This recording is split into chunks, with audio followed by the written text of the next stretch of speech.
She fought for our country for over a decade, spending time in combat zones and getting seriously hurt along the way. And now she's fighting with the Maryland VA health system to get her medical bills covered as lawmakers work on finalizing a deal to reform the VA. The changes can't come soon enough for Monique Kelly. Jamie, it's been just 2 days since Congress announced a tentative deal to make big changes to how things are handled at the VA. The $17 billion compromise would add more doctors, aim to cut down wait times, and give veterans more options for outside care. Those struggling with the system say it's long overdue, and we didn't have to look very far to find horror stories right here at home.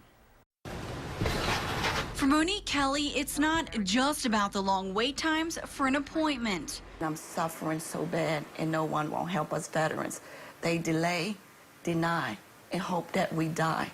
She's dealing with another wait, the longest of its kind. Medical records, front and back medical records. She's been seen at the Baltimore VA for 8 years. She's been waiting on claims for about as long. I have given them my military records. The Army vet toured a handful of countries during her 11 years of service. I was medically evacuated from Kosovo because I was injured in the line of duty. She's been in and out of doctor's offices, emergency rooms, and surgeries for problems stemming from injuries that she says happened abroad. And all these medical injuries that I'm suffering from, the VA just don't care. It's hard to live with this. It's hard to know that tomorrow is not promised to me. She's been denied her claims. The reason? She says they're telling her they don't have the documents they need. One denial letter says the treatment or services provided were not authorized. Another says Kelly didn't file the claim within a 90-day period. But the Army vet says that's not true. Service connected for scar on the left kidney, secondary to chronic kidney infection, is denied. Service connected for left lung condition is denied.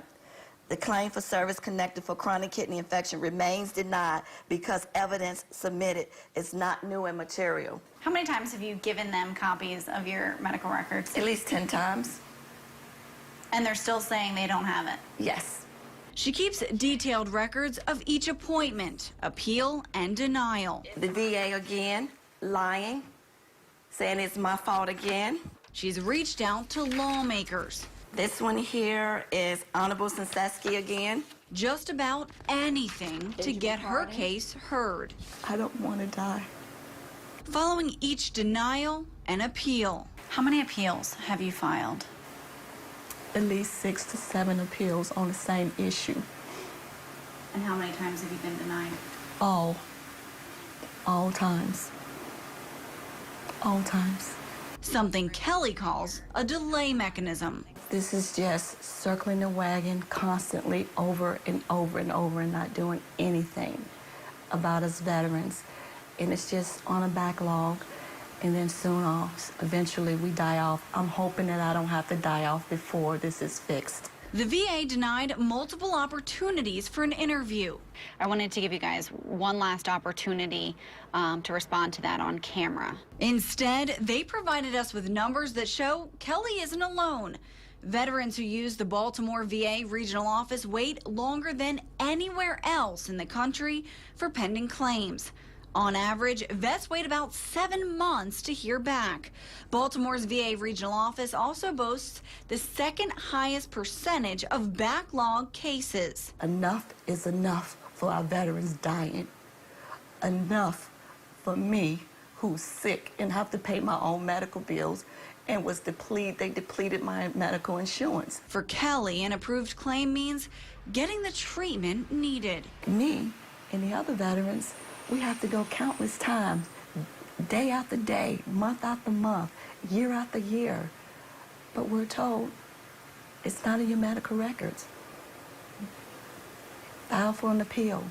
She says she's paid thousands out of pocket for care. But until her claims go through, it's a waiting game, the longest in the country, to get the care she needs. I'm just tired. And I'm speaking on the behalf of all of our veterans, to our lost comrades who died before getting their medical care and who, while waiting for their medical care, is dying.